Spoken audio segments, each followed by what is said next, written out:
It's the Indie Review Show. Use the force, Corey. Trust the instrument panel, Luke. Trust your targeting computer. Wait, what? Don't use the force. Tiny machines that are dialed. What is it? Have you seen Thumb Wars with Steve Odekork? Oh, not in a long time. Not in a long, can't remember the line. time.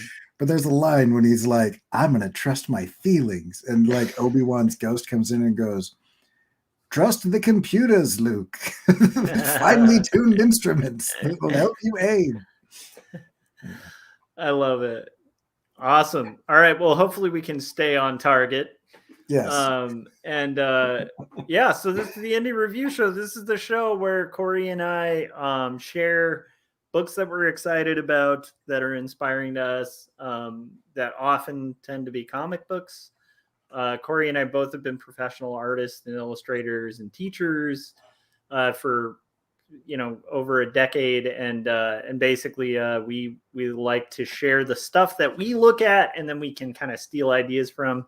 And this week I'm cheating and skipping my little alphabetical thing because one of my favorite cartoonists put out an all ages book, and I haven't seen them do an all ages book. And so I was like, I got to read this. And then I got halfway through it. I was going to do Caricature by Daniel Klaus, but that will have to wait for another week because I was like, this is just kind of fun. And Dave Stewart did the colors, and it's Craig Thompson's book. So, Yeah. So we'll jump the gun and talk about the book I just read. So, yeah. But that being said, I just read it. So, and I'm terrible with names. So this will be an interesting review. That's all right, because this is the new format of the show. So in the old format of the show, we would spend, quite a bit of time in preparation and doing a bunch of stuff. And this is more conversational. And we've taken like the after party of the show, which was pretty popular, and the show itself, and we're going to mash them together. And so it's a little bit more casual, a little shorter, and then we'll jump into the after party afterwards. So, but before we do all of that, do you want to do plugs? Sure. I should probably go second. Sounds good. Okay. So if you want to see my stuff, then you should go to CoreyKerr.com. If you go to CoreyKerr.com/online, then you'll see all the new stuff that I'm doing. Maybe, I don't know when this is going to be up, but I did finish the music video that I was working on. And we are now waiting on like marketing campaigns and promotion and stuff like that before I can release it publicly officially. But I will release it there at CoreyKerr.com, which will kind of push it out to, YouTube and Instagram and other places. But it is done. And if you want to see it, be one of the first ones to see it, make sure to follow me on YouTube and follow me on Instagram, that type of thing. And so that's probably the main spot that I'm doing stuff. Josh, where can we find your stuff? All right. So you can find my book, 2 Stories. In this case, I'm wondering if the light is better. I thought without light it would be better because there's no glare, but at least for this book. So this is my book, 2 Stories. It's a graphic novel about faith and mental illness that I handwrite, hand letter, and hand ink.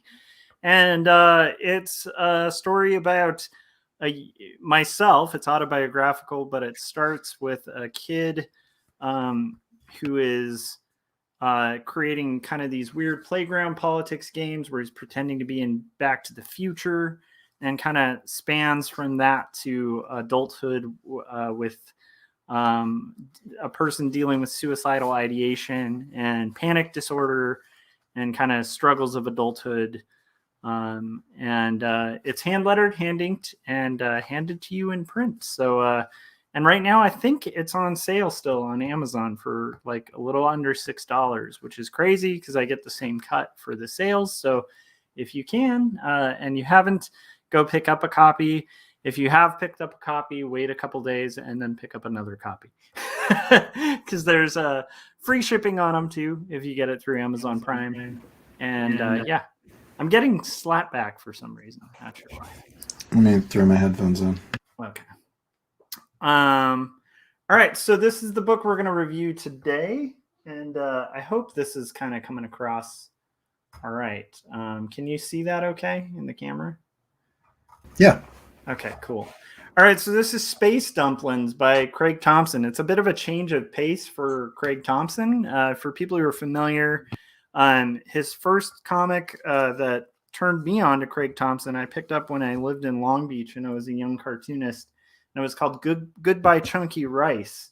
And it was put out by Top Shelf. And it was this kind of heartfelt love story. That was like a sea kind of story with like silly animals that are kind of look very similar to these. And Craig Thompson then, of course, went on to write what almost everyone knows him for, which is Blankets, which is this just one of the best slice of life comics around. And I've heard some cartoonists even mock it, but I feel like it's one of those books that is so well done that people want to take pot shots at it because it's excellent. But it's one of the most fluidly, most beautiful graphic novels there is, and I'm sure it'll come up on the Indie Review Show once I get to like Thompson in the alphabetical order. And then after that, he did this like just crazily beautiful, overly rendered, amazing masterwork that's called Habibi, which as a story I wasn't as into, but just as a piece of artwork was like incredible. Yeah, And, the art in that is amazing. Yeah. Language lectures get really tiresome. Actually, you know what's funny is like I actually liked the language lectures parts. It's just the kind of more like lurid subject matter gets kind of old for me on that book. But what's interesting to me is still pretty masterfully done and definitely worth owning. And so I was curious to see this book, and I had been following news about this book, and then I kind of lost touch with it and realized it had been released, and I had never checked it out. And this is his foray into all ages. It's not entirely new for him to do all ages. If you guys ever picked up Nick Mag back in the day, Nickelodeon magazine used to syndicate just beautiful cartoons by like incredible cartoonists like James Kachalka. Like a lot of like heavy hitter indie cartoonists would get hired, I think because the editor was an indie cartoonist himself. And so they would just have this beautiful cartooning, and Craig Thompson would actually do spreads for them occasionally that were like these weird kind of awesome, fantastical pages where, it would have like crafts and all this interesting stuff. So it's not new for him to do all ages, but it's definitely a new thing for him to do an all ages graphic novel of this size. So, and with Craig Thompson, if he's going to do a graphic novel, it's usually nothing under 500. Well, this one is under 500 pages. So shame on you, Craig Thompson. I'm joking. It's definitely like a heavy book. It weighs in. It's like 310 pages. And I will say from reading it, just I will say for the art and the color alone, you should purchase this book. It's really beautiful. One thing that's great about Craig Thompson for people who aren't familiar with his work that I think people can learn from is, first off, like hardly anyone out there has the handle on like loose brushwork than he does. Like he's a master of the brush. Yeah. And so his ink line is really great. I would say this is really great too, because it's colored by one of my favorite colorists, which we've mentioned before, because we talked about some Dave Stewart colored, but actually we've reviewed 2 books colored by Dave Stewart. And this is another, and I think it's a really good example of Dave Stewart's skill as a colorist, because this looks nothing like Hellboy. Yeah. Usually Dave Stewart, when he colors books, what we're most familiar with are like these really restrained, muted palettes. And this is like him just taking color and just amplifying it to like 11. And I think it's really, it definitely is one of those books where you can see why he's picked up so many Eisners for his color palettes, yeah, and he's doing Ultra Mega now too, which is also extremely vibrant. And I love it. That guy's got range, like I can't believe. Yeah, and he has like an incredible use of analogous colors. That's one of the things that I love about him is you'll usually see very subtle analogous colors, even in these crazy like lurid things. But this is written by Craig Thompson. He is a cartoonist by all means. I tend to define a cartoonist, like a classic cartoonist, as somebody who writes and draws their own work.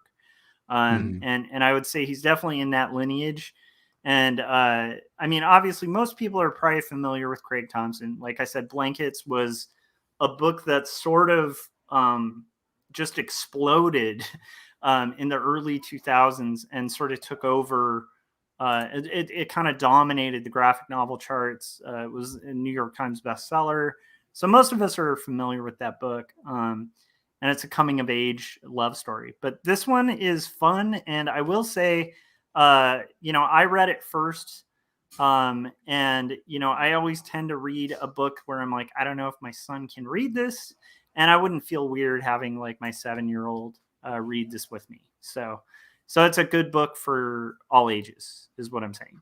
Mhm. So that being said, let's get into. I'll just show you some of the art and then just talk a little loosely about the plot. So we're introduced to this main character, Violet, and we realize she has this father who drives these like space rigs, and his job is like hauling. We find out throughout the story that his job is we get introduced to the fact that there's these giant whales that are space whales. This reminded me so much, Corey, of your kind of aesthetic, honestly. A lot of this actually, I was like, Corey would dig this book like more than I do. But so there's these space whales that are traveling around, and they've basically eaten all of these different planets. And so human civilization and a bunch of alien civilizations is clearly like sometime in the far future have all created these colonies that are like these floating space stations that they can move whenever there are space whales nearby. But occasionally space whales do things like eat Violet's school. And so she has to find a new school. We find out that, so we're introduced to this family, Violet and her parents. Her dad is like kind of a lumberjack type character. And his job is to haul whale poop. Um, and then we find out that he has some kind of shady past, which gets revealed later. And thus like the hardcore tattoos. And his wife, we find out, is a designer, and she's an assistant to like a space fashion designer. So it's a really fun world. It's full of a lot of these really beautiful character designs, and especially like ship designs and world building. And it's a lot of fun the way it's executed.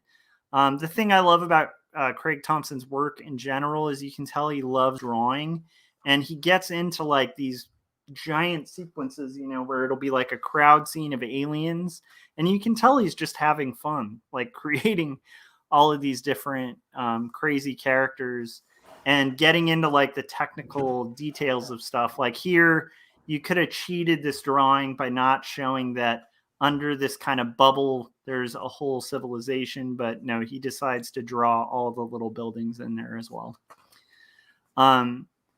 So anyhow, we find out that she's trying to get her daughter into this like richer school, and that there are kind of different colonies that are separated by like wealth, by rich and poor, and it's somewhat of a Roman style society where they keep the poor sort of in their own like junkyard colonies to do all the manual labor, so that the richer classes can focus on like academics and like philosophy and art and fashion. We also get introduced to these cool mech suits, and there's a lot of cool stuff like this. This is one of the things I think I just love about this book is he does a lot of these cutaways of the actual ships, so you can see like how the ship works, where the mech is stored. Like there's, you see a little bit of the mechanics underneath, a lot of like junk science, which I think when I was a kid, I used to be able to just zone out and enjoy pages like this. Yeah. so much. And so I really appreciate that. As well as these mech suits are just great. So here he is riding, surfing the log, which is basically a whale poop, a space whale poop. And so we realize that they kind of harvest these poops because they're really bad for the atmosphere. We also find out that her daughter gets rejected from the school because she's not smart enough. It's not because she's not smart enough. It's because of her father's past. So we find out okay. he has been in jail, her father. I also love these, like Sheltar is the sheltered civilization. And just kind of the design of this is like a 1950s version of like the future, which I think is really fun too. And this is just like a straight up shout out to the Jetsons, like that robot design. There's just a lot of fun. And the tubes too. Yeah, there's just so much fun in it, but there's also a lot of Craig Thompson stuff, like, where he gets into like the fine detail. Anyhow, so we get introduced to the daughter's feeling kind of like an outcast at this rich society, and she's having to stay with her mother at work because her school's been eaten. And she meets Elliot, this chicken, who is like a pensive chicken who has visions. And he writes, and we find out as the story goes that he actually kind of can see the future. But I also like this chicken because I think he's kind of poking fun at himself. Like I think Craig Thompson is, because he actually has, like here he says, and if you've read Habibi, you'll know this is like a self-dig, but he's like, I'm decoding the symbols within the spiritual puzzle: mushrooms, mathematical equations, rotating discs, origami unicorns. And he even has like some Habibi style lettering in there. And you realize this is like this kind of like, and he's like this obsessive journalist, like artist. And so it's like, I think that's a self-dig at himself. But anyhow, so we're introduced to this new friend that she makes. We find out that there's a bit of a class struggle with, they're both struggling to kind of make ends meet and hoping for a safer area. And the dad is kind of this rough character who he brings home a monster head of like a monster, an alien they had to kill. and the mom is like a fashionista that feels like, they need to do better for their daughter so she doesn't have to be in this whale trodden territory. So anyhow, the story just continues. And I just, they're trying out different space schools. And as the story goes, we, her friend Elliot and her go off on an adventure. Well, actually, before they go off on an adventure, I'm sorry, we're introduced to a new character because she's kind of depressed. And so they go to this junkyard, and we find out that at this junkyard, she has a buddy named Zacchaeus, who is the last of the Lumpkins. And he's like this funny little blobby character. And Zacchaeus is just like this angry dude. He says he's the last of his kind. And we realize they have a really solid friendship. And she's also gotten this scrapped junkyard spaceship that her father agrees to get, even though they're short on a budget, because he thinks like, well, she could learn some electronics. So of course that becomes a problem. They've bought a ship, even though they're struggling with money, and the story continues. And as the story goes on, I'm just going to kind of breeze past some of this, but I hope you can see like the one of the things that really differentiates Craig Thompson is he does move outside of the border quite a lot. And so you'll see these kind of standard borders, but this sort of thing where he's just letting ink be the border is a really common thing that Thompson does. And I think if anything, just to look at the paneling, you could learn a lot from this. So, okay, so we find out that the dad goes missing. The expensive area goes to lockdown, and so Violet gets separated from her mom, who's trying to get a hold of her dad. And as she's going through, we meet a little bit more of the society. But Violet ends up having to go off on an adventure to find her father. And her mom... Look at the cross section of that chicken. Yeah, and this is a crazy story. This is like Elliot's backstory where he's a chicken, and we find out that sometime in the past, chickens got injected with a hormone, enough hormonal manipulation to actually become sentient, and then they had a chicken revolution. Um, and so uh, Elliot's father is actually like a famous chicken scientist who goes to the labs trying to develop test tube proteins that can sustain station dwellers. And we also realize that like this funny Jetsons looking robot is Elliot's caretaking robot who likes to wash their mouths out with soap whenever they say something they're not supposed to say. And has robot speaker boobs. So anyhow, so she talks to Elliot. She convinces him to come with her to find this place. We also find out that the fashion designer is sort of encouraging them to go to the junkyards to get. The way they kind of get away with it is the mom's boss like gets convinced because he loves lowly fashion, so he thinks they might be able to find cool items to make clothes from there. So he allows them to go off and kind of risk their lives. While, as we find out, the whole universe is being attacked with space poop. And so everything's on lockdown. So Elliot, Zacchaeus, and Violet meet. It's a pretty typical story point where the two friends don't get along because Elliot's kind of a scrappy, loudmouth. The last of the lumpkins. He's actually like a little tough guy. And Zacchaeus is kind of a fragile snowflake. And so they butt heads, but of course we'll find friendship as the story goes. And it's just this really fun. Oh, we also find out that Elliot has these visions, but he also will have seizures when he has his visions of the future. So they decide to kind of take her spaceship and go rescue her dad. And the story kind of proceeds from there. It's like basically this little girl. Oh, and then the mom calls her husband's old biking buddies. We find out why he got in trouble. He was like a space biker in a kind of space bike gang that was in some sort of war in the past. And this is his old biker gang, which are all, I know, very tough looking. But anyhow, so they get enlisted to find her father as well. Actually, not to find her father, but to find Violet because she realizes that Violet's gone missing. So we have all these funny little side plots like Zacchaeus, it turns out, is not the last living lumpkin. He's actually the runt of the lumpkins, and that his brother is this real degenerate gangster lumpkin, which is this guy. Anyhow, so the story kind of proceeds on. It has a lot of like space bikes. Again, a lot of this just world building really reminds me, Corey, of the way you kind of mash things up, like these spaceship semi trucks. There's a lot of really great mechs and stuff in this. It's just a lot of fun. And I love these things where the mechanics work. Like there's this kind of on her little rigged ship.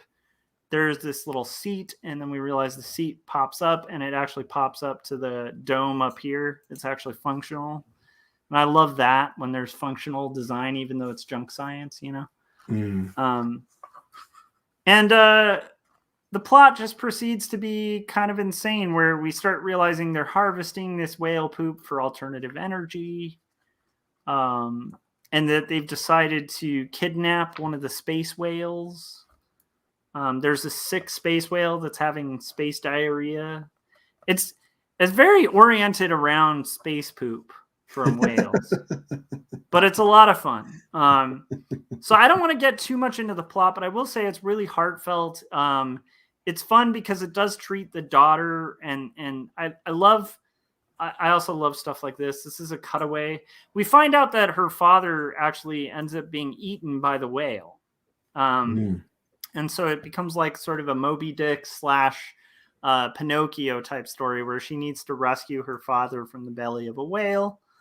And so, she teams up with these outlier friends of her father's to rescue the kidnapped whale baby, and in hopes that maybe they'll get her father back. So it's a long, kind of crazy story, but it is a lot of fun. And for layouts, like, I just think the art is excellent. The character designs are fun. It's very squash and stretch style animation and cartooning, which I think is a lot of fun. And then again, just like as an example of the way you can vary, like, look at the panel design of this as you're following this ship flowing through the pages. It's pretty masterfully executed.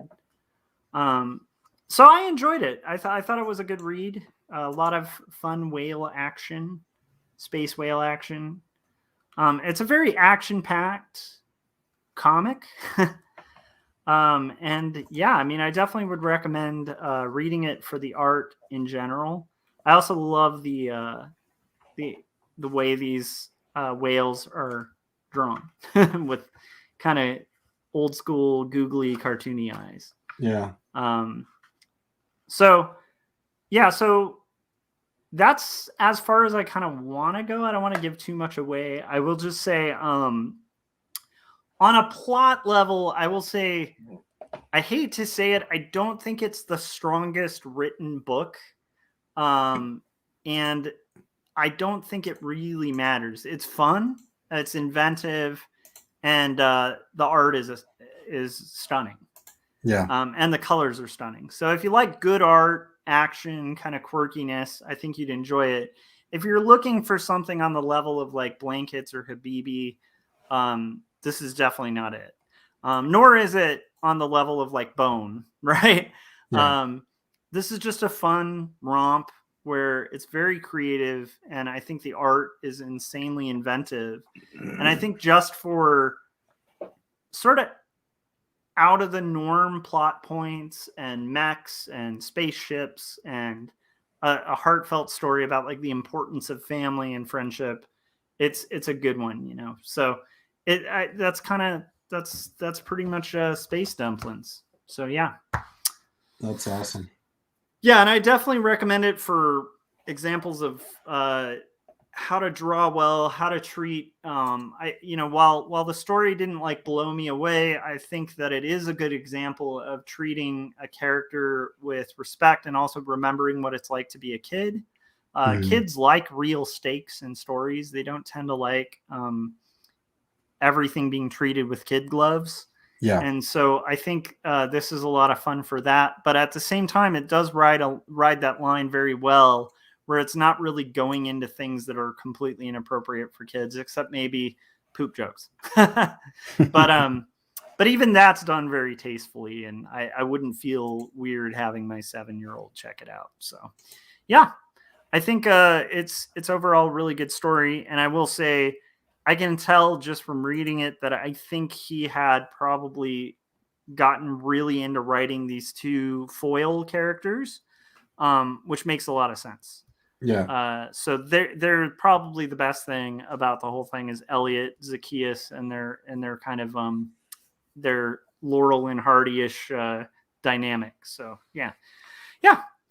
That's Space Dumplings. Good example of all ages comics drawn beautifully. I don't think there are really a lot of cartoonists out there who draw like Craig Thompson, you know, to that level.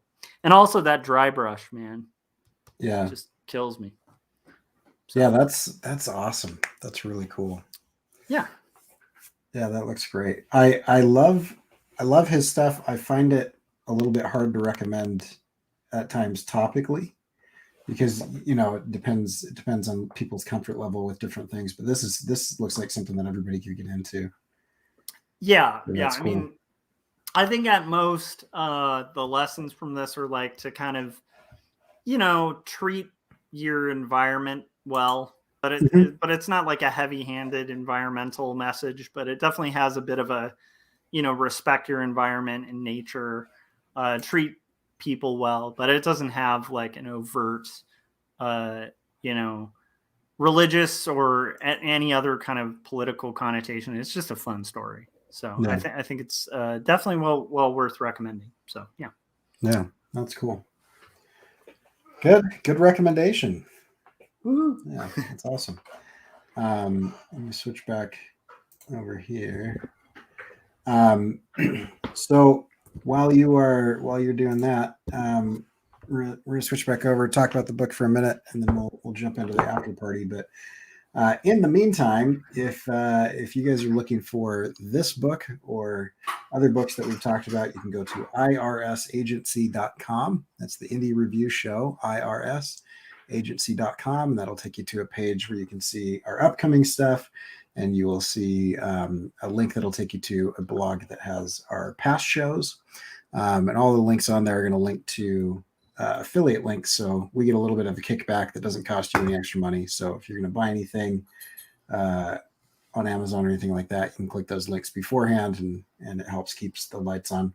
And then if you're looking for a free audiobook, then you can go to irsagency.com and you can click on the free audiobook there, or you can go to audibletrial.com/IRS, and that'll give you a free audiobook that you can listen to. So because it's a trial period for Audible, which Josh and I both use pretty heavily, and is well worth it. So Awesome. yeah.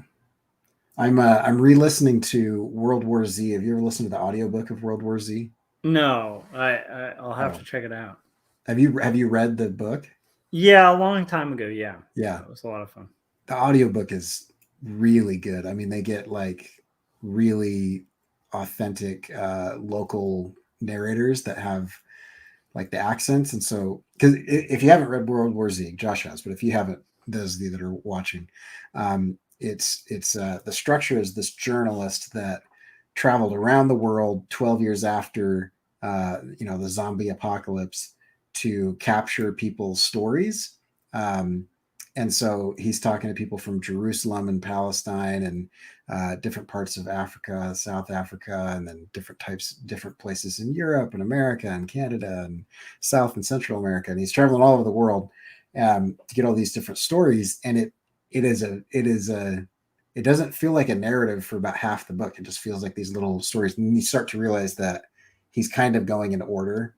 But anyway, the cool thing about the audiobook, which you can get for free at audibletrial.com/IRS, is that each person that he talks to, like, is authentically has a South African accent or has an Irish accent or has different countries, and they sound and feel like that. And it's interesting to see the geopolitical landscape and how the author feels like different countries would handle kind of an outbreak like this. And it's a great book, but the audiobook is really well done too, because I had read it years ago, and I'm just listening to the audiobook now, and it's good.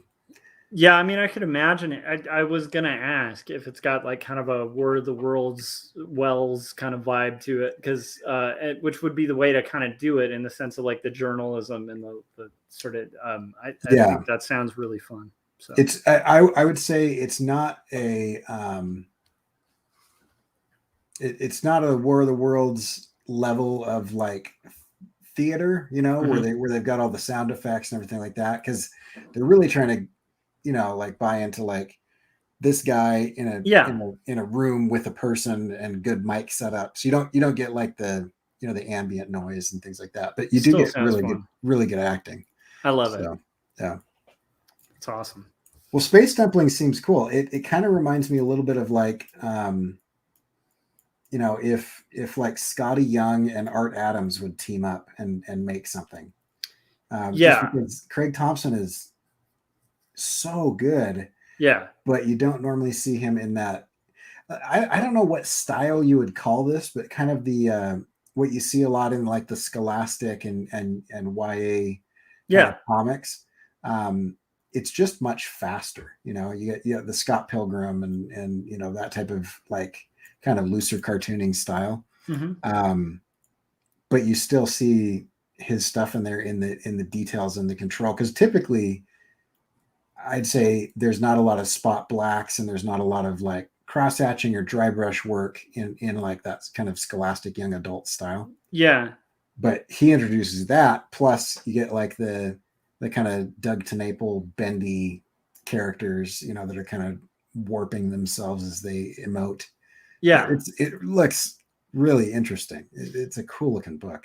Yeah, and I mean, like, you know, it's interesting because like his first graphic novel was kind of more along these lines than like Blankets or Oh, Habibi. okay. Like, it was, you know, it was basically like this sea story called Goodbye Chunky Rice. That's like a seafaring story about like two friends like kind of moving away from each other, but it was told with like little animals and like a lot of squash and stretch. And there's like a ship captain character that's like just, I mean, his nose is like literally just a loop.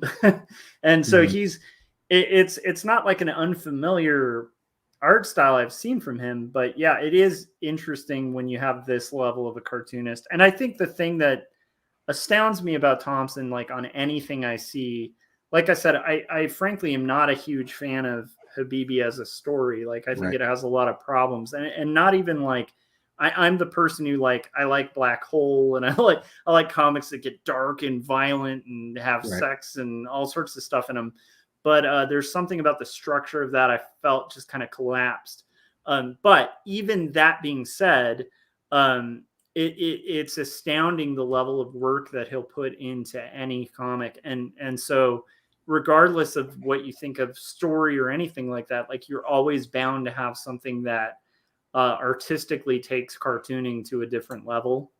And Mhm. just the amount of commitment that he has to like, I love that he'll do the squash and stretch and he'll do the kind of retro space junk kind of illustrations, but he goes as far as to do like cutaways to where you see the mechanics of the whole thing and stuff.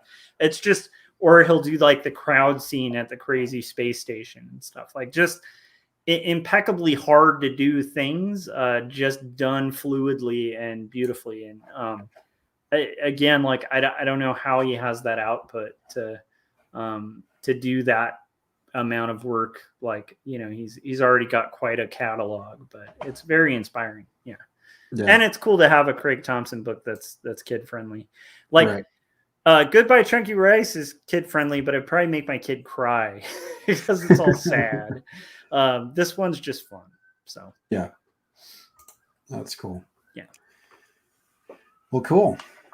Should we we're still kind of figuring out this new format. Mhm. Do you want to talk about takeaways and then kind of transition to the after party? Yeah, I mean, for me, the biggest takeaway with Craig Thompson, anytime I look at Craig Thompson's work or read his work, I always feel very challenged to like up my game and to not take shortcuts. That's one thing I like about his work is if a story needs 500 pages, he'll do the 500 pages, and he doesn't like skimp on them. In fact, they usually kind of increase in dedication on the pages. That's kind of one of the stranger things about Craig Thompson too. You'd expect the end pages to get a little worse and sloppier because he's just 500 pages in and is just like, oh, I don't care. But no, it's like the reverse with his work. So I think for me, on a level of craft and composition, Craig Thompson's excellent to look at. He does some of the best spread layouts in cartooning that I've ever seen. Mm-hmm. And I think he brings like kind of a French aesthetic to his line as well, where he'll use every element of the brush. And I always find that really inspiring and also intimidating because I'm not super great at dry brush, Mm-hmm. and he'll just like use it so beautifully, but you know it's intentional because you know in the same illustration he'll have really tight wet brush right next to it, so he just like knows he knows his Right. brush, and it's really inspiring. Yeah, That's cool. yeah. That's really cool.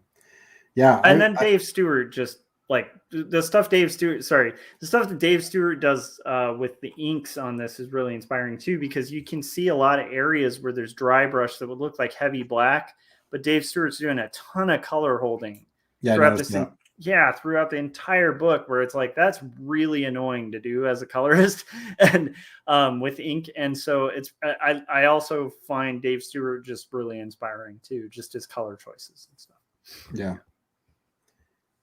Yeah, I think I would love to study, like you said. I mean, you pointed out, I'd love to study how he's doing those vehicles and things like that. When I do animation, I tend to do pretty flat, straight on.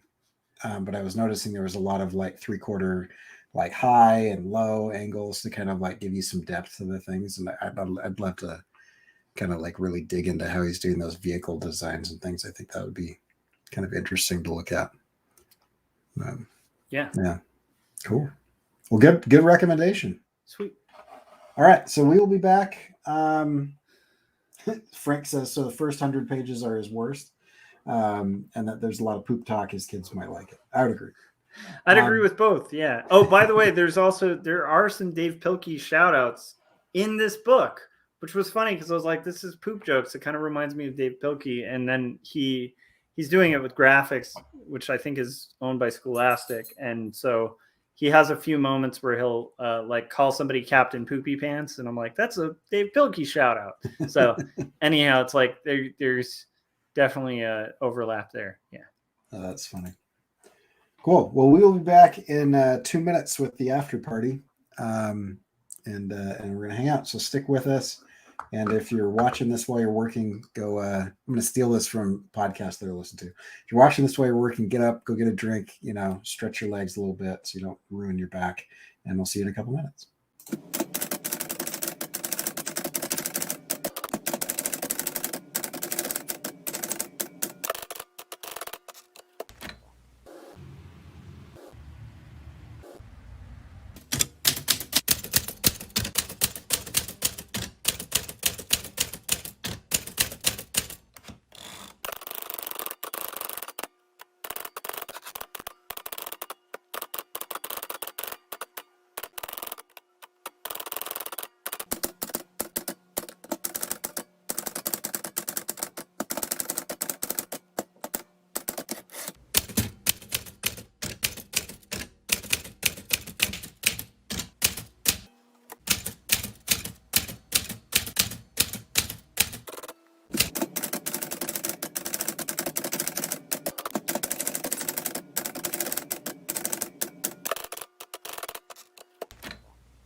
All right. Hey.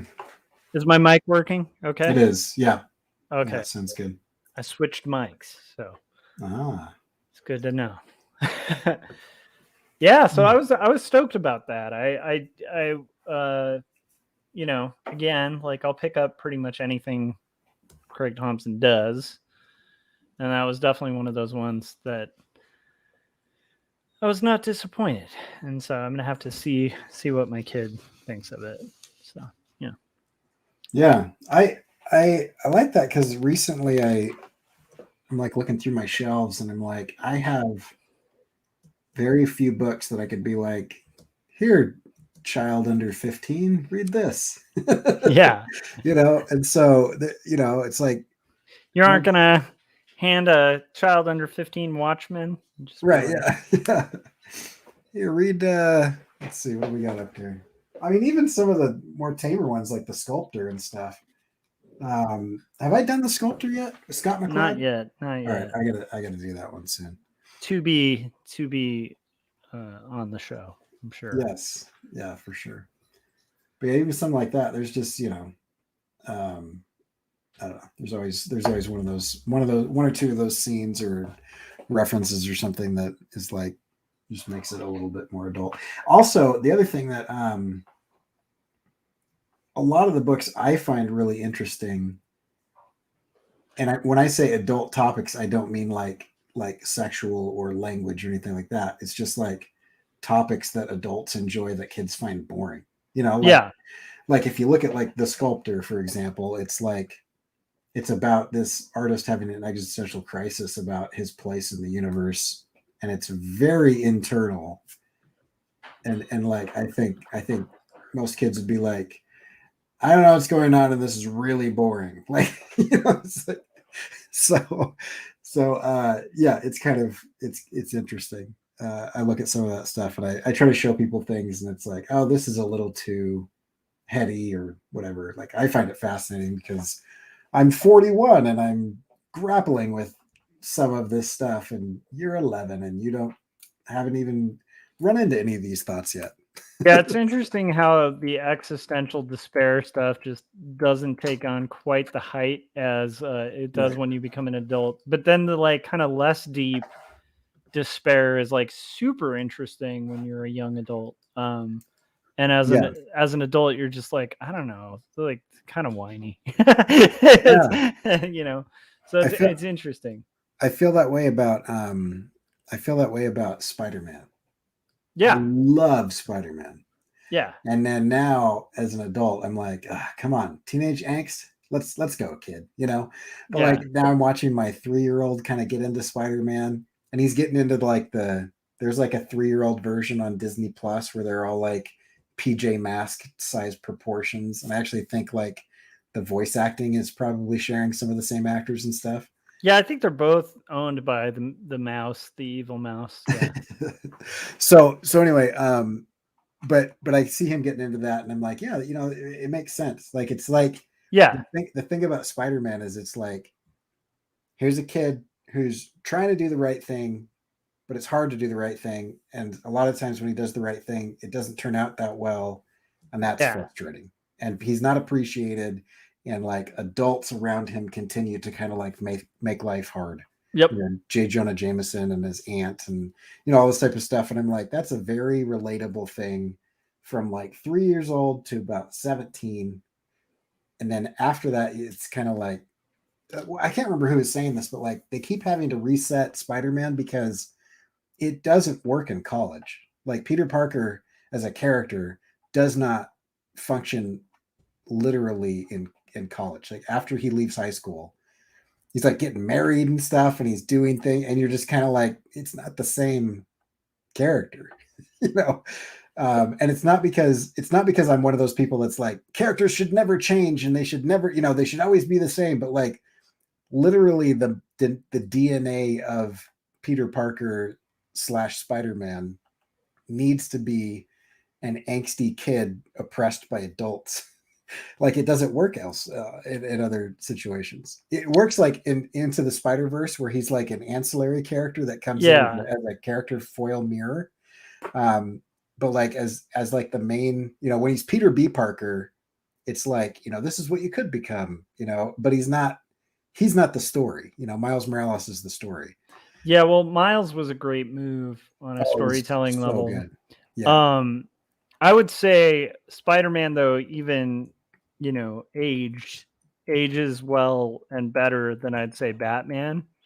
I feel Yeah. like I personally feel like, I don't know. I mean, I enjoy, like the You're about to Dark Knight lose movies. you're about to lose a ton of fans. Oh, I know it's so bad, but it's one of those things of like, I feel like you're kind of a rich kid whose parents died. Sorry, like he's not very relatable. Is all I'm saying. I personally I don't find Batman relatable, but Yeah. but he has great villains, so I don't know. But Have you read oh, hold on, is it Super Gods?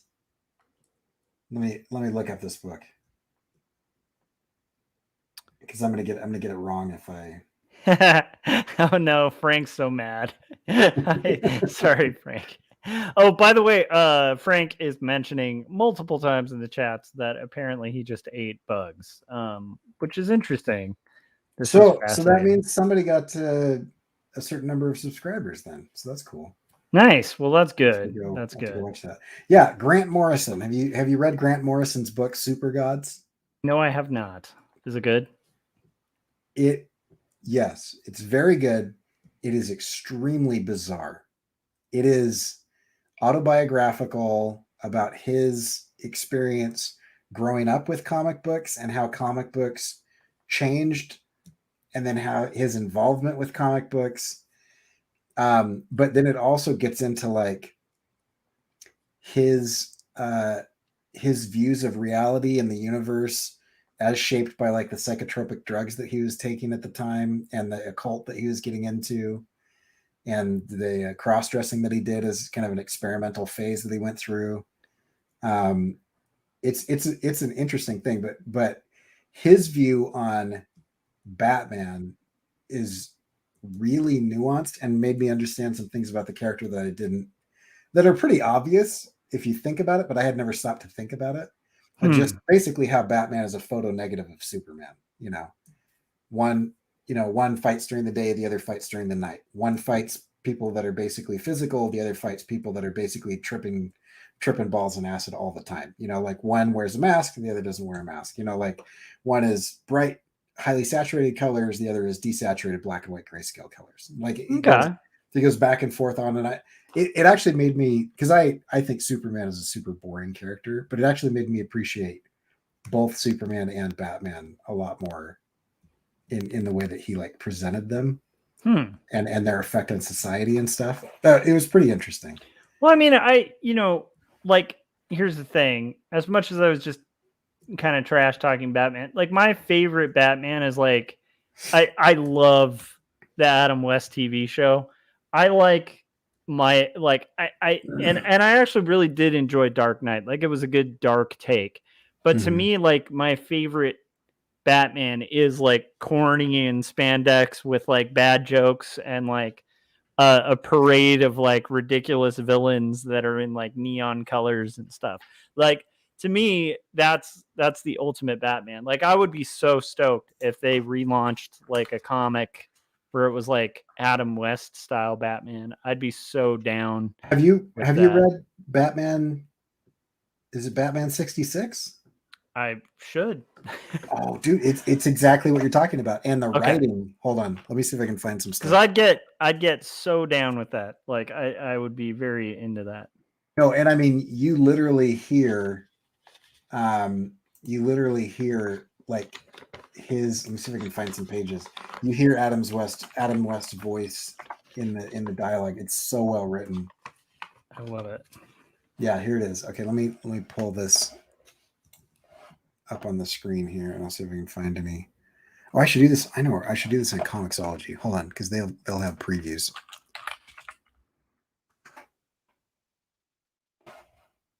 Yeah, as you said that, I was like, oh, Batman 66. You got to read that.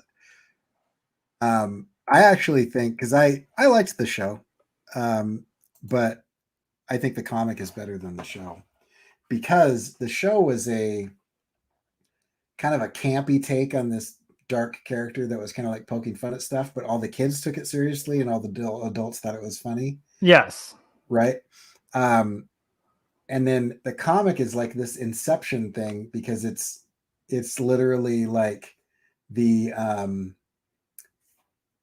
it's a campy take on the campy take on the dark character. It's like another level of, anyway, it's hold on, let me see if I can find some dialogue here. I will also say, like, like things like the Killing Joke, like they're like masterful.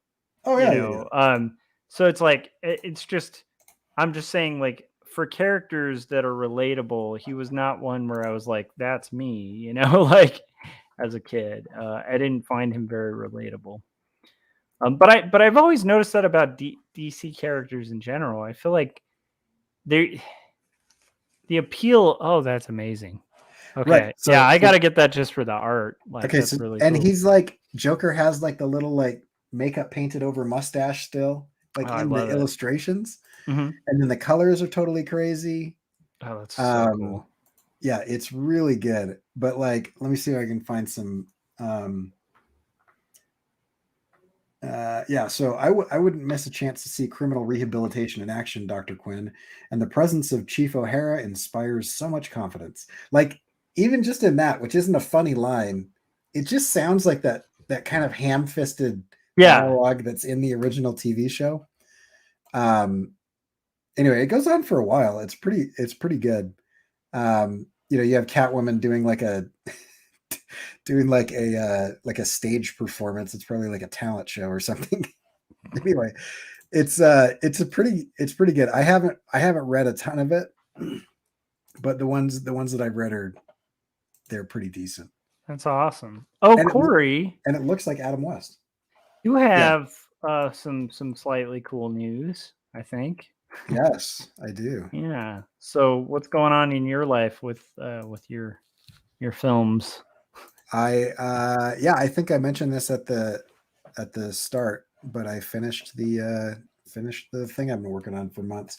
I got to figure out how long that took me, because it's just been a days of months on months on months. But yeah, every night for some extended period of time, for at least 2 to 5 hours a night, I've been working on this thing.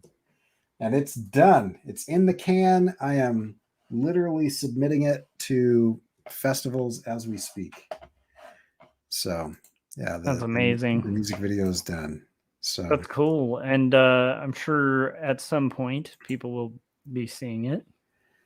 Yeah, I can show bits and pieces of it, but I can't show it in its entirety because I'm doing the whole festival thing. But I'll show you. Let me see if I can jump over here. I'll show you the closing sequence.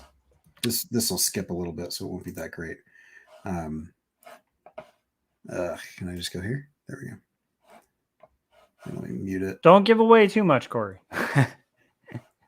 But look at so yeah, I won't give away the end, but like the bombs dropping, I was pretty excited about how that turned out. Yeah, I like the rotation of them too. It's very cool.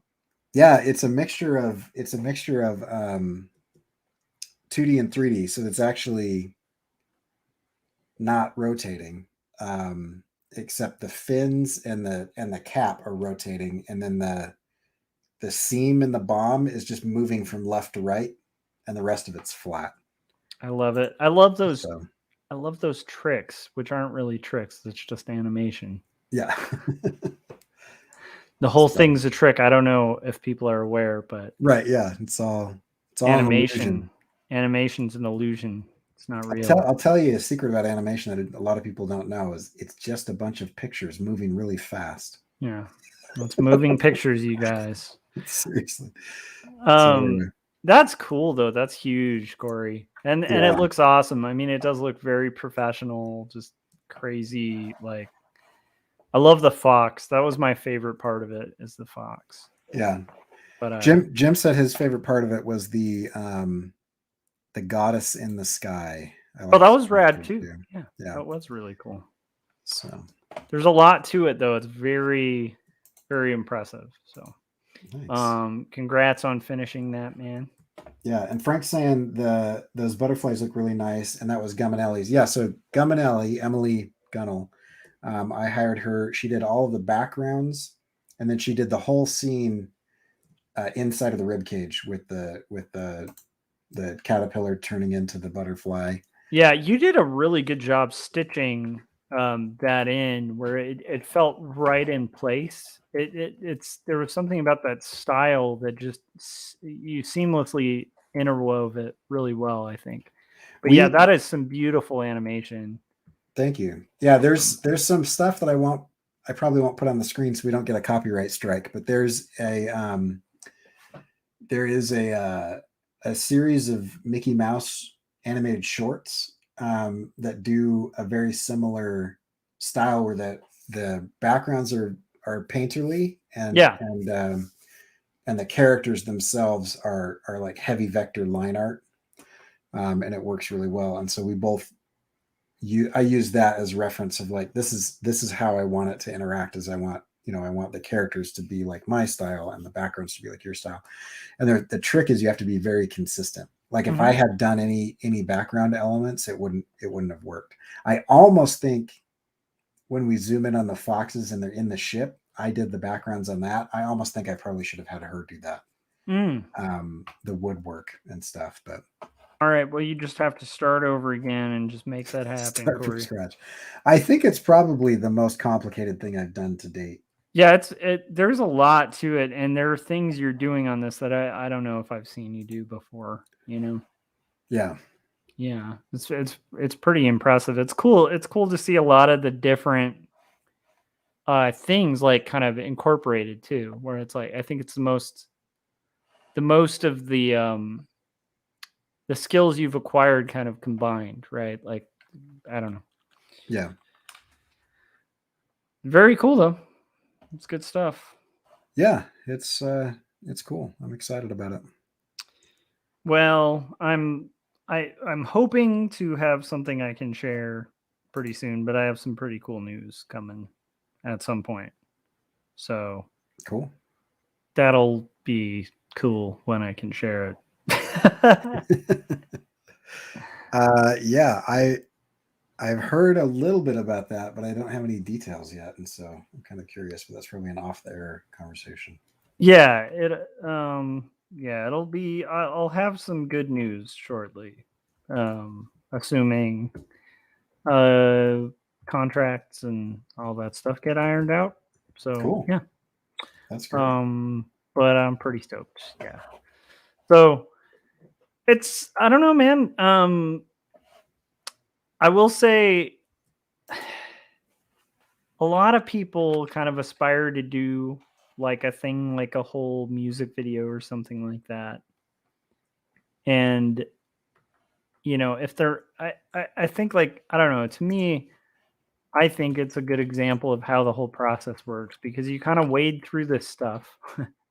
And there are points, like kind of, I tend to think like no matter how long you're at this, there are points where you're like deep in and you're like, I have no idea how this is going to see the light of day. Like you've plotted it out, you've back planned, but there's just moments where you're like, wow, will this ever get done? You know, like, right. And then points where you hit like problems and you're like, oh, what's the solution here? But like, what's weird is the act of just kind of showing up, like, it is a huge part of it. Like, I don't know.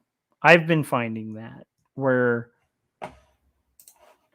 yeah, like stuff happens, but it mainly happens from like the act of showing up and doing it. Right. And I think, I don't know, I feel like your video is a really good example of that because you've been carving away at it just kind of nonstop. And it's done, you know, it's really impressive. Yep. And I did despair quite often. I think this is probably one of the more taxing Yeah, I've done, just because it was like, oh, I'm still doing it. It's not over yet. Yeah, and I think that's part of it, right? I think it's like, I mean, it's cheesy. We've compared this stuff to like marathons, but it definitely is at points where you're like, you know, kind of mid marathon and you're not necessarily seeing the finish line, but you're very far from the start and you can kind of lose and regain your compass. But it's like a big part of it is just kind of pushing forward and knowing that if you like show up and you do the work, strangely, this stuff actually gets done. Yeah. I think the only reason I mentioned that is I think a lot of younger artists might kind of make the mistake of showing up and then not feeling it for a little bit and just being like, nah, I'm out. I'm not feeling it, you know? Oh yeah. And not realizing like half of the feeling it and half of the way it works is you just kind of have to push through it and finish, you know? Right. It's like it's weird that's one of the biggest tricks of the whole thing is just like, you know, there's a trick to it and some of it's just the work of it. Like, right. You know, I don't know. Yeah, you just have to get it done. Yeah, which is like a trope, so I should pray. Yeah, but also, you know, But I've been impressed by that. And like, I will say, the longer I've been at this, like even the news I can't share, like one of the things that astounds me about it is it's news involving work I finished a while ago. And it's interesting to me to see that, just the fact that you can be, at least that I can be rewarded for finishing something that, you know, I I don't know. It's just, again, it just kind of proves to me this weird idea that like, this thing, like when you just keep making stuff, and you start compiling a body of work and then compiling more work, like things happen. And it, um I mean, it's just, it's kind of mystifying, the kind of magic of that. I don't know if that makes sense, but Yeah. it's very strange. But it definitely feels like a weird kind of, this does sound kind of woo woo or whatever, but it's like it's like a weird reward for showing up and doing the work. Um, Yeah. I don't know. I'm surprised. I'm surprised by that, but I feel like, your video is a really good example of that, where it's like that thing didn't make itself, you know. Right. Um, and now you have a video that's done, and it's pretty amazing. Yep. That's true. I don't know that it'll have the same. I don't know. It'll be interesting to see. You know, I've only been doing animation for 2 or 3 years now, so probably closer to 3 than 2.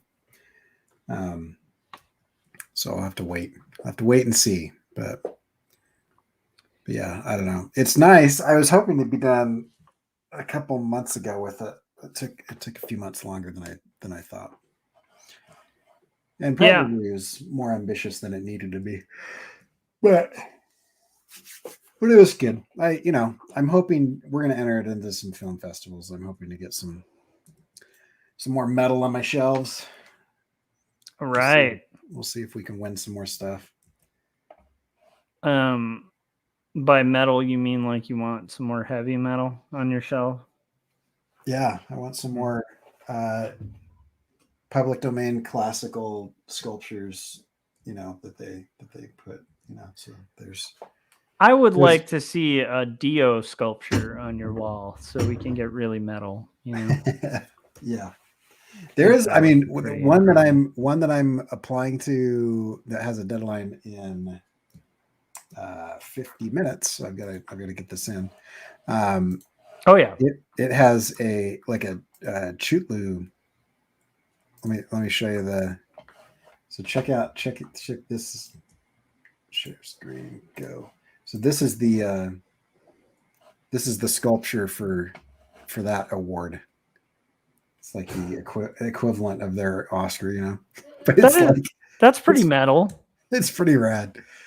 Yeah. So That I is would. pretty metal, like in the way I was kind of jokingly describing the metal, but that's metal right there. Yeah, Right. that's pretty rad. I would I'd be happy. I will tell you if anybody listening is ever involved in a festival situation, um, a major part of my decisions of whether I enter a festival or not is if the stuff I can win is cool. So, if you've got some massive hardware that looks pretty rad, I am more likely to enter that. Here we go. Here's some close-ups. It's pretty cool. That is pretty awesome. I would like to win this one. Well, you might. That's my goal. Yeah. That's my goal. I So, mean, like there's one way to do it. I mean, we've talked about that too. It's like that's kind of the same trick as like the getting the art done. It's like, you can't win awards unless you submit for them most of the time. So yeah. Frank is asking what other statues are public domain. This is the other one that I won, and it is another one made in Italy. So those are cool though. yeah, they're rad. I'm pretty excited about them. But I like modern interpretation of a classic. It is a Chulu, yeah. I think if I started a film festival, I would make it like a golfing trophy. Jim has a cool one. He's got a Nomi, and it's just this cool looking giant gnome. Yeah, that's pretty rad. A Yeah. lawn gnome is pretty cool. Yeah. So, yeah, there's some pretty fun stuff out there. Dig it. Okay. Oh my goodness, did I finish this page? I have finished this page, sir. All right. Okay. I'm gonna finish. Let's see. It is funny. I feel like the after party part of this ends up being kind of cool. And I mean, for me, it's awesome. But I always worry because like some of what we do is just like, okay, and then I'm in it. Like we're talking to ourselves, like mumbling. Yeah. But this is the nature of an art hangout. And I mean, you know, if you ever go to like a drink and draw or something, you'll see the same exact thing. Right. So hypothetical you that I'm talking to. So I am curious to hear, Frank, just give us a teaser. What kind of bugs did you eat? I frankly don't know if I would eat bugs, man. I mean, I have eaten like the tequila worm thing, you know, years ago as a young 20-something man, but wouldn't do it again. Wasn't bad, but not really eager to eat bugs. Yeah, I am trying to think if I've ever eaten a bug. I don't think I have. Yeah. There was that one time you ate Gregor Samsa. I think that was... What? Wait, you ate scorpions? Scorpions? Talk about metal, man. That is hardcore. That's pretty rad, dude. Let's see here.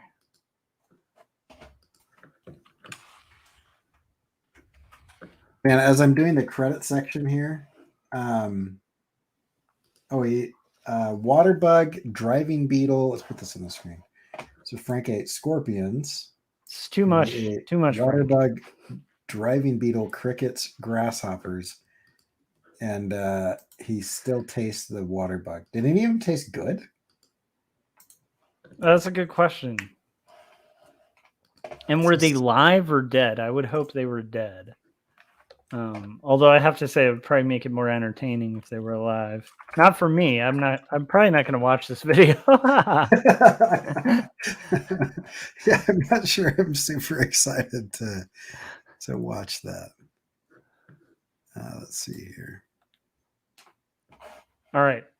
I will be back in like 2 seconds. Are you planning on going for a little bit longer? Yeah, it's in between semesters for me, so I can go for a while. And I need to get myself a little bit of time.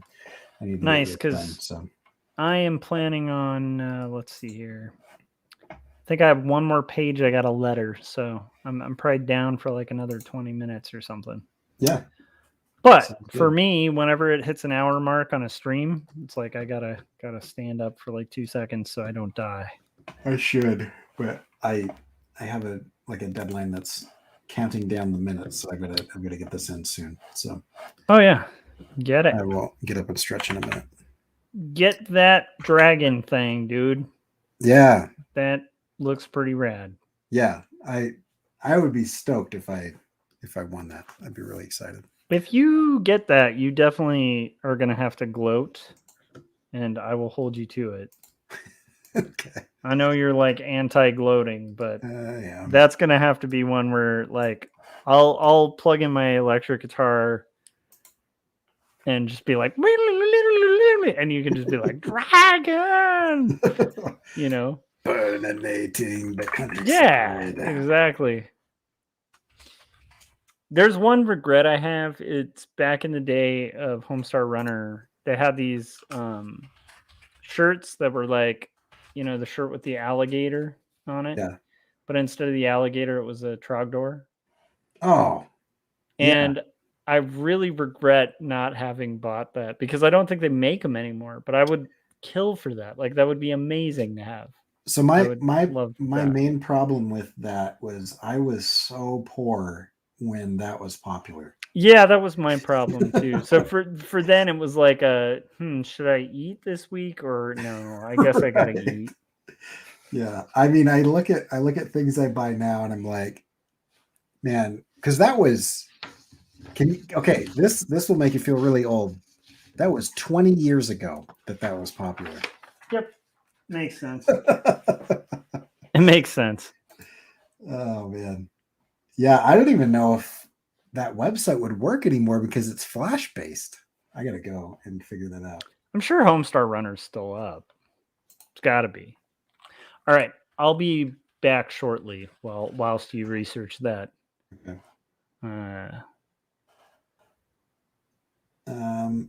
Frank said they had people drop out of the chats but still had a good audience. Yeah, I would have probably been one of the drop out of the chats people. I don't know what it is, but I'm also like that with like people like eating it or whatever, like those videos where somebody like slips and falls. Like I don't like those.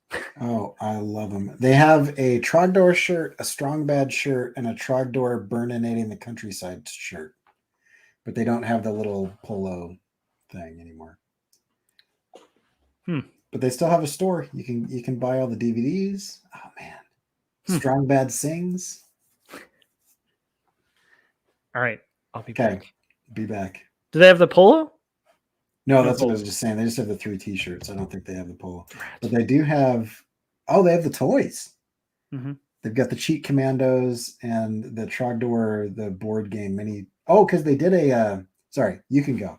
Okay. But they did a Kickstarter with Trogdor the Burninator as a board game recently, I think. Yeah. All right. I have to stop looking at this because I need to go to finish this thing. The next part of the stream is kind of boring because I am making sure that I spell people's names correctly in the credits. So bear with me here. Okay, so there's that. Okay. Great. Get rid of that. Get rid of that. I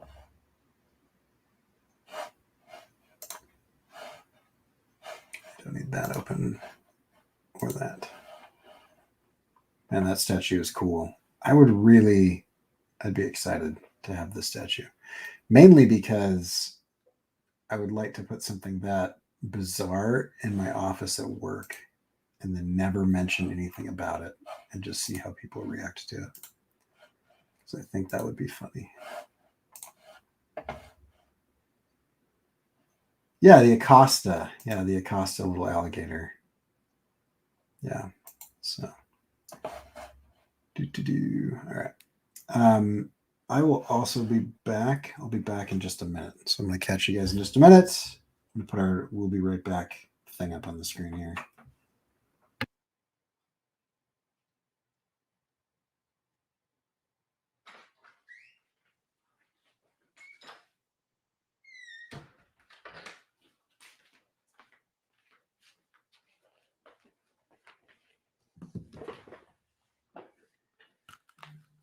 Hello again. Hey, I had to go off because I'm like doing something where I have to spell people's names correctly. Oh, I got it. That's okay. And like what you should do is go live and then just type your social security number. And it's mainly I'm just really bad at spelling and I want to make sure I don't mess it up. Yeah, don't advertise your spelling errors to the world. Right. Okay, privacy. Password protected. Good, that's fine. So Frank said Josh is coming, hide, and then he properly called it out as Acosta, the alligator shirts. See, I was relatively like I never could get the Acosta shirts when they like, not that I would have even worn them because they were kind of preppy, but Right. but I would totally rock like a Trogdor one. Yeah. Well, To because this day. Oh, they've got limousine stickers. The rock band that he goes to. Oh, They've got a six disc set of emails 1 to 200. That was the best section. $45. Wow. And then everything else, volumes 1 through 3, is $25. Wow. Yeah, and the board game, the Trogdor is a board game now, the retail edition. Oh, it's sold out. Of course. I mean, it probably sold out like 20 years ago. No, I think it was a Kickstarter. It was like recent. Huh. Trogdor. This is not helping me meet this deadline. Kickstarter. Okay, hit your deadline first, then Trogdor it. All right, hold on. I'm just gonna figure this one thing out. Yeah, April 17th, 2020 was when they did the Trogdor the Burninator game. Oh man. It was cool because the little villagers, they're all wooden pieces, and you slide fire into the top of their head when you light them on fire. Hold on, I want to show this. And then I've got to stop doing this so that I can get the thing done. Where did it go? Share screen. There you go. So yeah, so you have these little wooden pieces, and you've got the guy that runs by with the fire. Oh, that's so good. Yeah. It looks awesome. A little bit like Monopoly too, the design. That's hilarious. Squatchies just joined us in the chats. How's it going? I have seen some sneak peeks, and I'm pretty excited because I think that I'm going to be brutally made fun of in one of his comics. Oh, which cool. I am excited about. It looks Gary and I have been pushing Squatch to draw us in his comic, and I think we might get our wish. And I think it's probably going to be one of those wishes of like, oh, what did we wish for? It's going to be great. Oh, that's funny. Yeah. So how's it going, Squatch? What are you up to, man? He's also getting really close to a collection of his comics, which I think is pretty awesome. So that's cool. Definitely not for kids. So if you tuned into this on the Space Dumplings tip and you're looking for all ages stuff, it's not Squatch. But it is funny stuff. So I have a feeling I might know what happens, Squatch, and I have to say, like, just the part of me that likes really dark humor is kind of like, yeah, it's pretty awesome. That's cool. But who knows? Okay, here's a question for you. Do I yeah. submit this to animated films, music videos, or both music videos and animated films? I have no idea, dude. I don't know the circuit. Animation's your bag now. That's gonna have to be your call, sir. Jim was in the chat earlier. If Jim Lujan, if you are here, answer my question. I'm submitting this to a festival. Do I submit it to both animated films and music videos, or do I just submit it to music videos? I don't know. I would think. No, because I'm wondering what gives you the edge. I don't know. That's a good question. I mean, I guess if it were a YouTube video, then sorry. The worst. I'm just going to make dad jokes all day. All day. All right. I'm also pretty pumped on this this slow and steady part of the comic is slowly getting closer to done. Yeah. You know? Yeah, how close are you now? I'm on page 116. Oh, cool. So it's about like 16 to 20 pages away. Not too bad. That's cool. Yeah, so then I'll be like a little over a third done at that point. Because I'm definitely over a third now. And you, well, I don't know how much I can ask. You have 3 books. One is published, and are 2 of them being shopped around? So this one's coming out through Marcosia, this one that I'm working on. Right. Uh, This is the second volume of that, but you were working on the Yeah. other one yeah. earlier, the pitch part of that.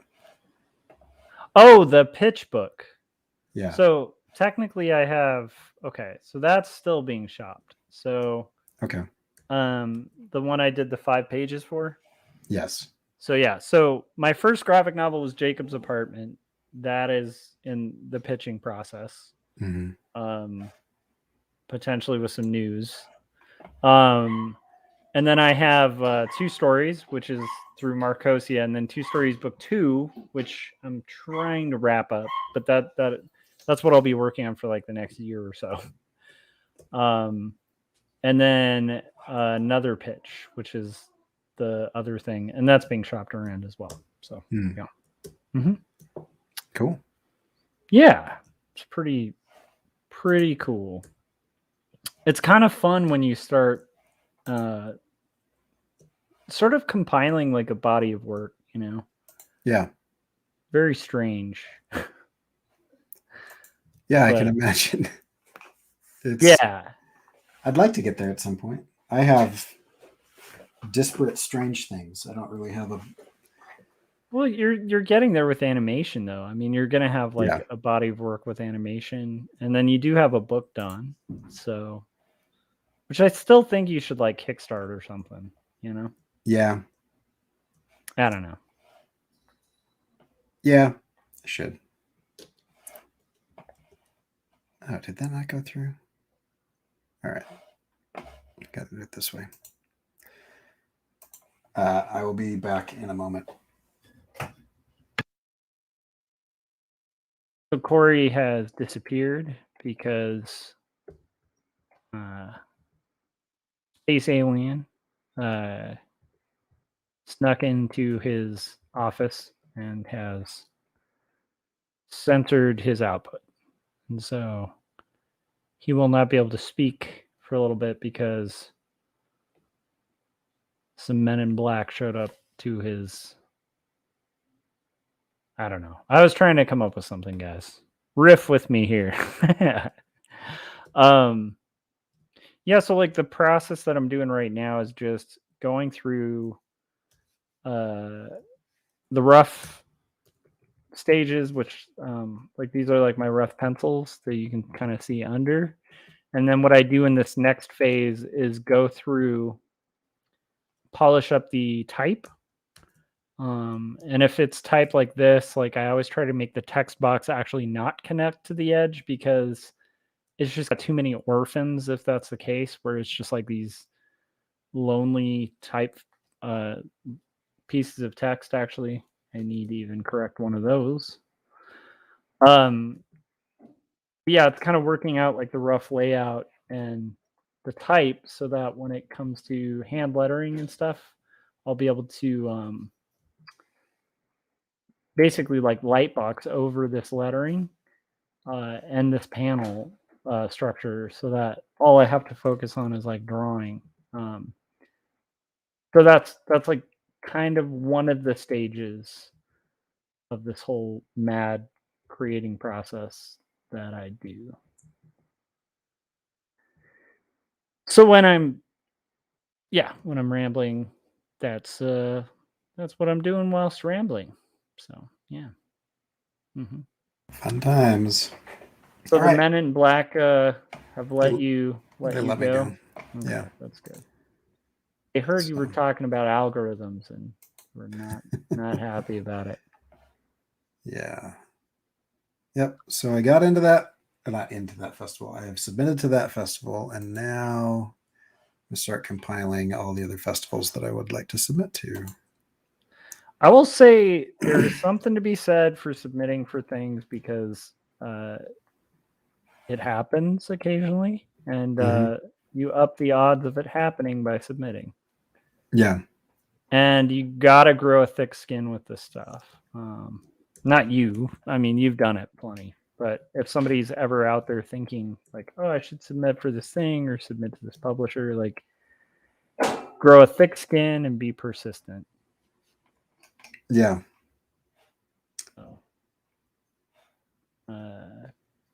Because things happen and it's kind of cool. Let's see. The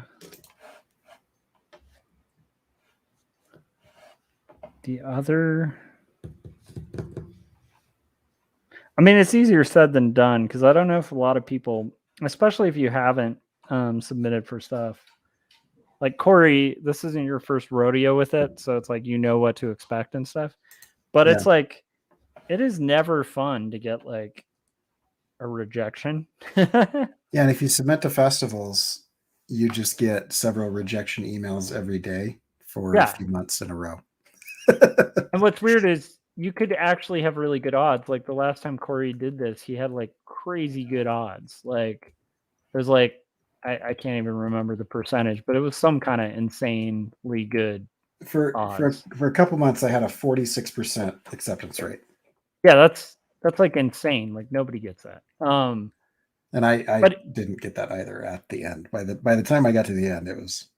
Oh, Jim was being summoned. So what were we summoning Jim for? Oh, you were going to ask him. Yeah, I was going to ask him if he thinks I should submit this to film festivals as an animated short or as a music video. Because if I do music video, I'm competing against live action. I'm competing against a bunch of other stuff. So that's my thought. I love it.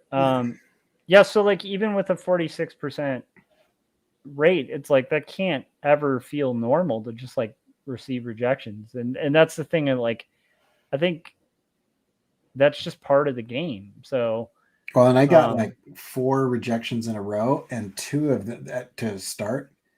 Jim saying submitted as an animated short, even though it's a music video. Like, there's no dialogue. There's no. Man, that's a tough one. I feel like I kind of might side with Jim. Because if you submit it to the music festival, well, it depends. No, it's a film festival with a category of music video, or so like as I do this, like I'll say submit now here, right? You can go best short, best foreign short, best documentary short, best animation short. And one of them is, and they've got like best female director, best male director. But one of them is, best music video. Another one is best animated short. Can you do both? Yeah, but it costs money to do both. So I might do both on the ones that, I really want. But if you go against live action, that might actually benefit you. That's true. That's kind of one of the things I was asking at the beginning was like, which would differentiate more, like. Right. And I think mine is more impressive than like, hey, look, the band is playing and they shot them with 3 cameras, Yeah, that's true. So I don't know. I might just stick to. Yeah, we'll see. Watch like you're going to be up against like Tool just for some reason is like, you know what, we're gonna make some claymation music videos just again out of nowhere, and you're like, son of a. Yeah, that's funny. But yeah, so I don't know. I definitely feel like as cliche as it is, developing a thick skin for being able to like, because the thing is like the one thing that'll help, like even with Corey, right? Like the second Corey's like submitted all this stuff, I don't think he's just gonna sit stagnant and not be working on a project. I think that's the trick. I don't know. At least I've found out. Like for me, if I'm like submitting something and I'm like, I'm gonna take a break because I finished this thing. Yeah. That's where I start feeling like anxiety or feeling like self-doubt and stuff like that. But if I'm like working on something, like one of the coolest things that happened with Two Stories was like, I was already working on book 2 while book 1 was being shopped around. So like by the time I actually got a deal for book 1, it's like I had already finished the script for book 2, which I would have had to finish anyway. Yeah. With a deal. So but that helped keep me occupied and like not thinking about it or overthinking it. And like I definitely think there's something to that. Like if you're constantly kind of creating stuff, you got to kind of put it out there, but at the same time, it's like you don't want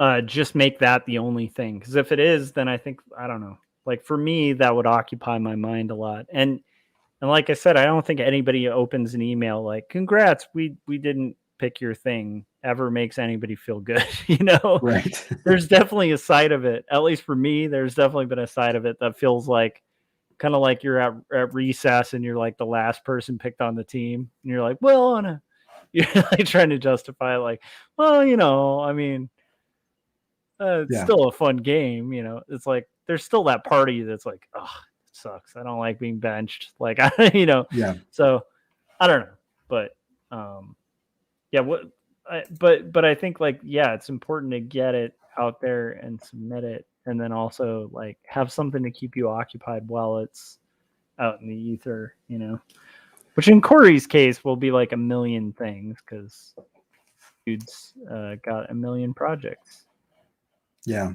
What are you thinking of doing next, or you haven't gotten that far yet? Oh no, I have another client that's been waiting for me to finish this one, so I'm gonna do my favorite thing: draw vehicles, but not weird ones. Just draw normal trucks. Oh, okay. And animate. Yeah, that client's actually pretty awesome.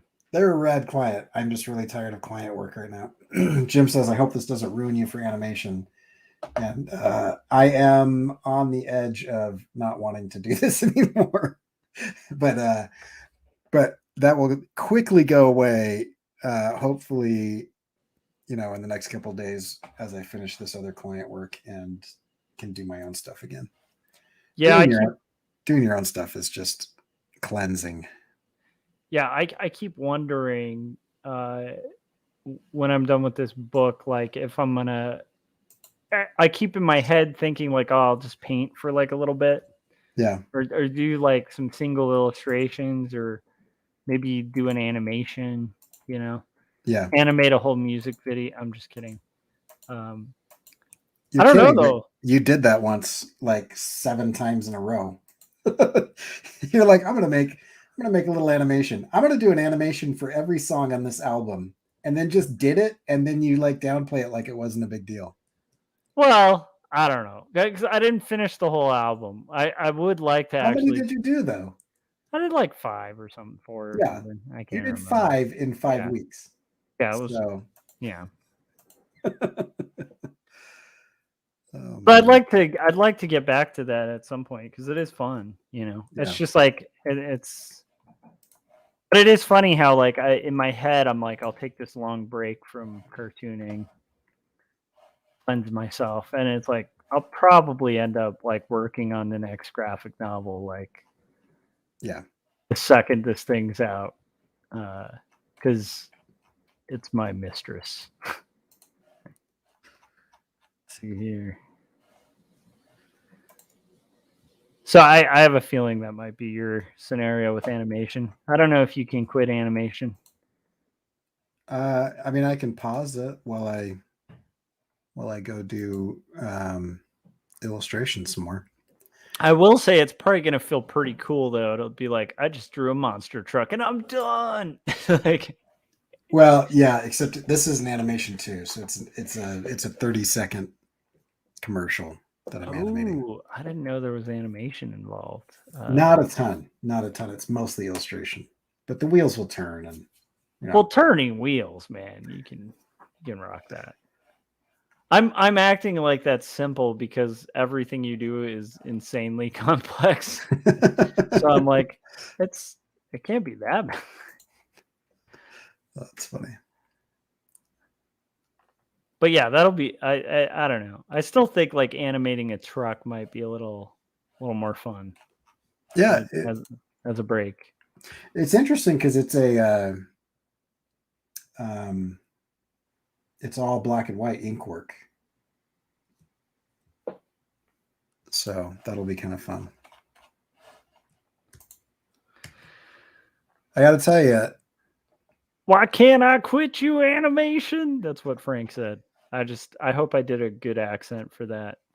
I think this is where we need Jim actually on here because Jim is like good at those voices. Which, by the way, Jim, where are you at on Pleasure Beast, man? We're gonna have Jim Lujan. Sorry, go ahead. He's putting more stuff up on Instagram all the time and Patreon. If you're a patron of Jim's Patreon, you're getting some behind the scenes stuff. I love it. And then if you are Patreon, you probably are pretty wealthy. If you are actually Patreon. Have you seen that guy speak? He's an incredible public speaker. The Patreon dude? Yeah. Nice. Is he like let me guess, like he's like, so I just got this new Lamborghini and boy, you know, one thing I like more than buying a new car is reading books. It's like a bookshelf. Is that what he sounds like? Is he compelling like that? No. Yeah, not like that.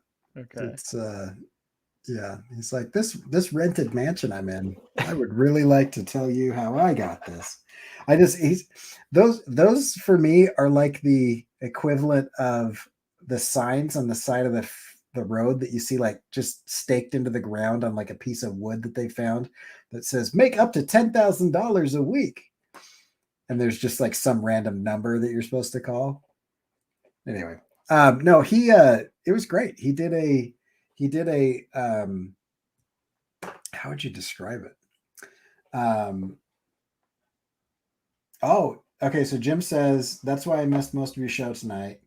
I animated a big chunk of Leisure Beast, which I'm assuming is Pleasure Beast.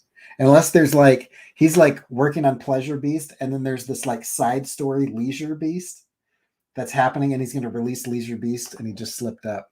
He just let the cat out of the bag. But he's 18 and a half minutes into it. So Leisure Beast. Is that like, so is it about a chair? Like yeah. a really aggressive comfy chair. Yeah. That's going to be the name of the next like Razer gaming chair that comes out. It's like equivalent. I don't know if you remember this like Monty Python bit, but there's it's one of the animations where it's like this I think it's in how and now for something completely different, like the movie version, but it's like this old lady and she's got like a pram, like a stroller, but it's like one of those strollers with like the shade, like the old school ones, and it's this lady who's just like, you know, walking the pram, and then like somebody will lean over it and be like, oh, what a pretty little, and then the stroller just eats them. And then like it just kind of burps, and then she moves on, and somebody else like leans down and goes, oh, what a pretty little, and it just keeps eating people. This would be that, but just with like a comfy chair where somebody's like, man, I gotta sit in a comfortable chair. They sit down, and then the chair like turns into like a monster version of Cherry from Pee-wee's Playhouse, you know, just going nom nom nom nom, and then someone else is like, I'm famished, I gotta sit down. Is that Jim, did I just do a big spoiler? If not, that might be the next thing I animate. Is Leisure Beast, the killer gaming chair. I love it, and you could make it like if Pleasure Beast is like a wild success, you could ride off of that success and be it's like the sequel to Jim Lujan's, and Jim's like, I didn't license that. And you're like, we're friends, Jim. Come on. It's like it's like when Disney or Pixar or DreamWorks comes out with a movie then like there's always that off-brand movie that comes at the same time that's about the same story. Oh, totally. Like it's Yeah. like The Little Mermaid, and then there's like The Mermaid, or like Frozen, and then The Ice Queen. It's like it's always like and it's like horribly drawn. Yeah. It's totally slapped together really fast, and the whole goal of it is so that people accidentally buy it because they're intended to buy the other one. I'm gonna totally do that. I'm gonna do Leisure Beast as a cheap, crappy knockoff of a Jim Lujan cartoon. That's my I love goal. it. It'll be a total money grab because I know he's rolling in it every time he releases one of these animations. He makes millions. Dude, it's all about that cheddar for Jim. Oh man.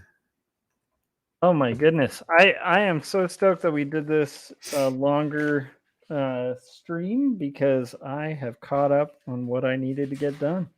Cool.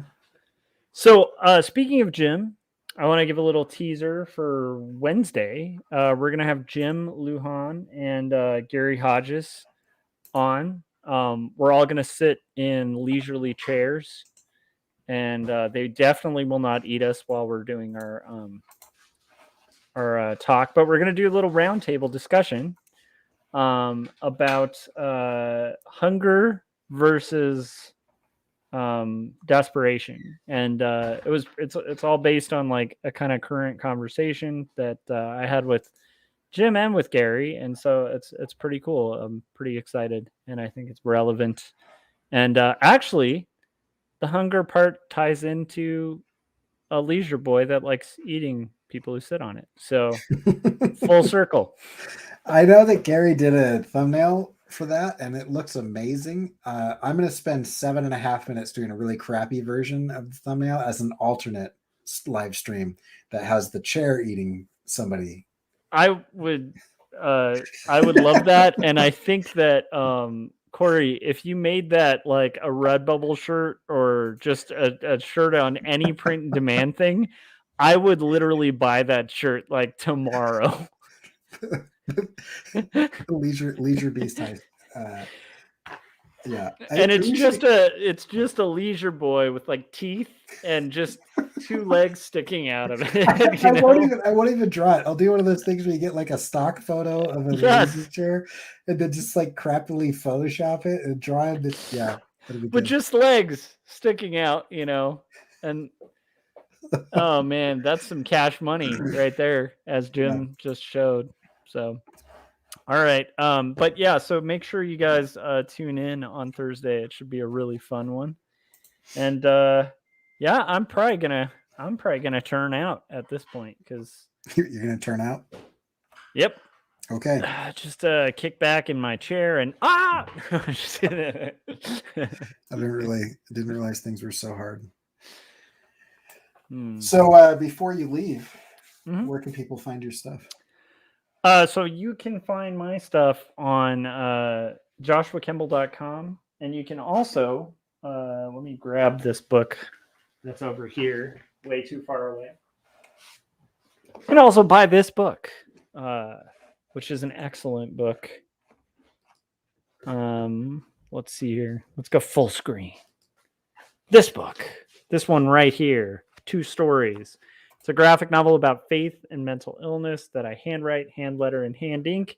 And it's a very personal story that deals with really heavy topics of faith and mental illness, and also has fun stories like about things like the time when I was in like 3rd grade and decided to dress as Indiana Jones for the entire school year and get my class to do an archaeological dig.